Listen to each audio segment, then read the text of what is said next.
ଗୋପାଳପୁରରେ ବିଜେଡିର ପଦଯାତ୍ରା ଲୋକଙ୍କ ସହ ଯୋଡ଼ି ହୋଇ ରହିବୁ। ବ୍ରହ୍ମପୁର ସାଧାରଣ ନିର୍ବାଚନ ପରେ ଗୋପାଳପୁର ନିର୍ବାଚନ ମଣ୍ଡଳୀରେ ବିଶାଳ ପଦଯାତ୍ରା କରିଛି ବିଜେଡି।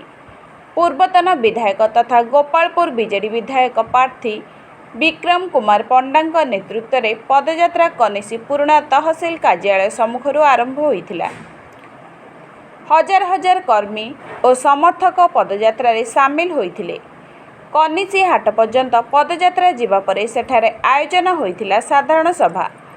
ଗଞ୍ଜାମ ପ୍ରଭାରୀ ବରିଷ୍ଠ ବିଜେଡି ନେତା ଅତନୁ ସବ୍ୟସାଚୀ ନାୟକ ସିଧାସଳଖ ସରକାରଙ୍କୁ ଟାର୍ଗେଟ କରିଥିଲେ।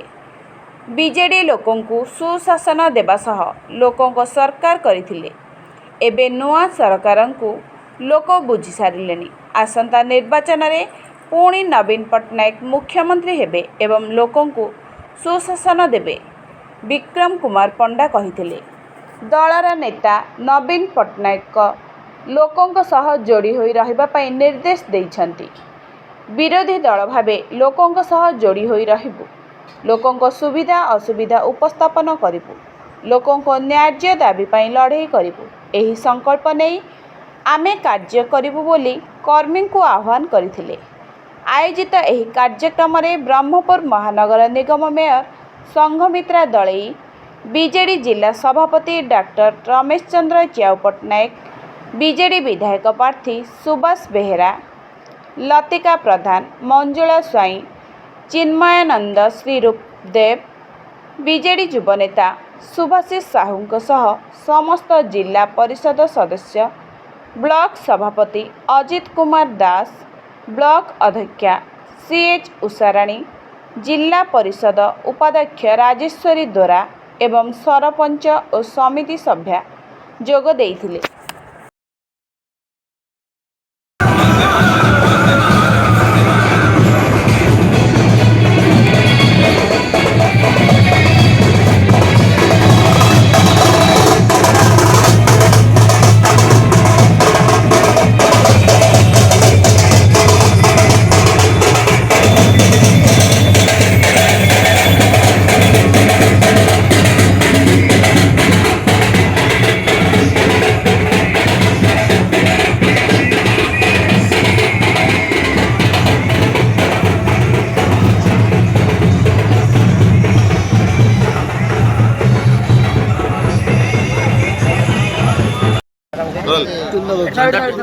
ମୁଁ ସର୍ବପ୍ରଥମେ ମୋ ସାମ୍ବାଦିକ ଭାଇମାନଙ୍କୁ ଧନ୍ୟବାଦ ଦେବି।